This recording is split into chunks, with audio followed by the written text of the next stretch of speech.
Welcome back. It's time to put the manifold back on. This manifold's given me a lot of aggravation. Let me just move that camera slightly.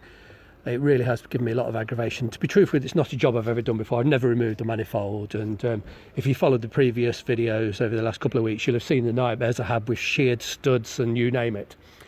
Anyway, I've got 7 studs in without taking the cylinder head off, or an extremely difficult task, because it's got a broken stud extractor inside a broken stud. I'm having to pray and hope that I can make this survive on 7 studs. I've bought brand new studs. 2 of them are original. They didn't come out. I didn't want to risk shearing them, so I'm going to leave them. I bought new studs from a Jaguar specialist, Ken Jenkins, I believe. He's been around for an awful long time. And in my naivety, I thought it'd be easy to get some new nuts. I bought what I thought were the right sized copper nuts. They were completely wrong.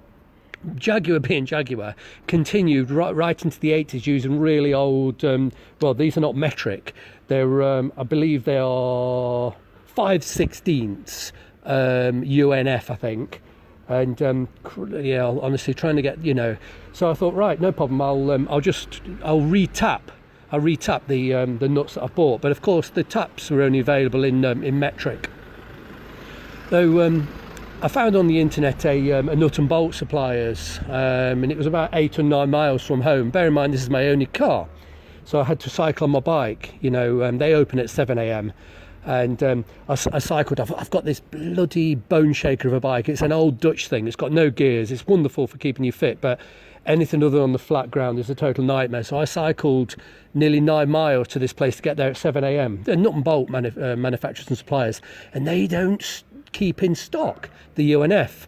So I was like, you've got to be kidding me. So, and they said, oh, have you not thought about another place? They told me, I forget what they're called. I said, I've never heard of them. And it turned out this place is less than half a mile from where I live. And they had in stock these 5/16, I think they are, UNF. So, I'm rather anxious. So what I've done, I've used ultra high temperature copper grease to put in the studs. I want to be able to thread the studs out again in the future. That copes up to 1,000 or 1,090 degrees centigrade. So that's the copper grease, and that's obviously gone into the threads. And I've wiped off with really been paranoid about wiping off any grease that could possibly be on the mounting face. And because we're not going to be mounting the manifold with the full 8 studs, I've used this ultra high temperature gasket maker. It's really for mounting turbochargers, and that can cope up to 371 degrees centigrade. So I believe that will be enough to survive. And then I'm going to, normally you would mount the gasket dry, but I've already put a thin coat. So here we go. I'm just going to pop the gasket straight on.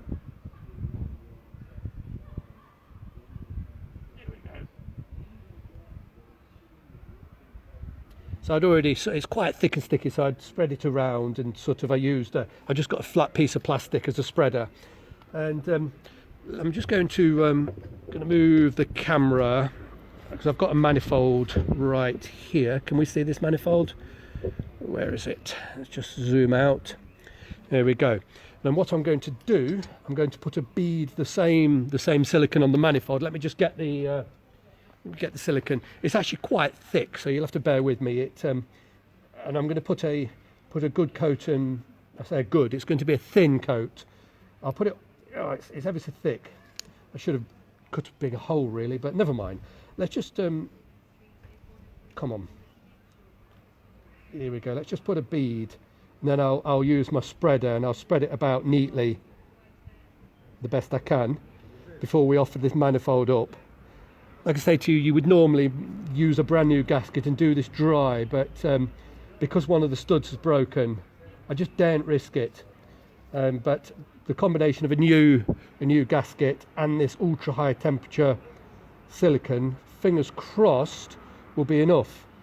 It's going on a bit clumsy because it's ever so thick, and I should have cut a bigger hole, but I've never used the bloody stuff before, so I don't really know exactly how easily it spreads.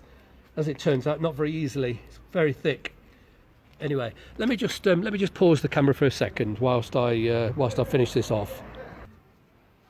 Right, that should be enough paste. I've spread that all around, and fingers crossed. I've just got this, just a piece of plastic. It's off a food carton. I've just trimmed it with scissors, so I'm just going to just spread it away from the ports. I just need to spread it about. Fingers crossed, a combination of this silicone and a new gasket, it will be enough to make a decent seal that isn't going to give any trouble. This is the area I'm particularly concerned about. Obviously we'll get quite a bit squeezed out when I tighten this manifold up, but I'll clean that off afterwards. It's going in the port, so let's whip that out. Anyway, let me just pause. It's going to take me a minute or so, and I'll reset the camera as we're about to mount the manifold. So I've given a good coating, and I've tried to sort of spread it cleanly away from the ports. It's probably, I don't know, less than a millimetre of this high temperature copper silicon type stuff. So here we go. Let's just pop the manifold straight on. There we go. That's it. And I've got the nuts somewhere.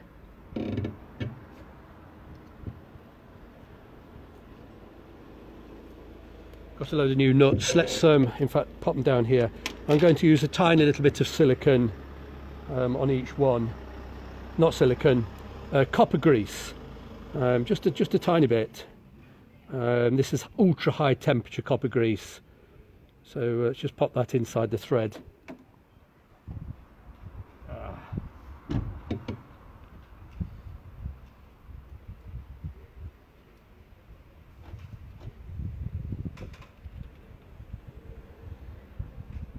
Fingers crossed this is going to be enough. So I'll do the rest off camera, and I've not been able to find the torque specification, which is a bit of a nuisance. I have an original factory workshop manual and a Haynes manual, and it doesn't suggest the torque setting.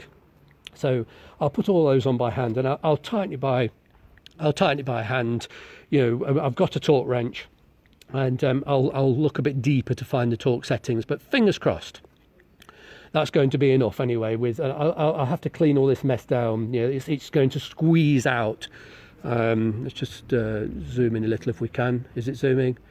As you can see, we've got a little bit of squeeze. It's going to squeeze out. I'll clean all that down, but hopefully, fingers crossed. But I won't be able to find out for another day or so. I've still got to, you know, fit up all the fuel injection. But I'm going to tighten all those down with a little bit of high temperature copper grease on each nut. I don't want any seizures in the future if this has got to come off again. So fingers crossed. We'll find out in a day or so.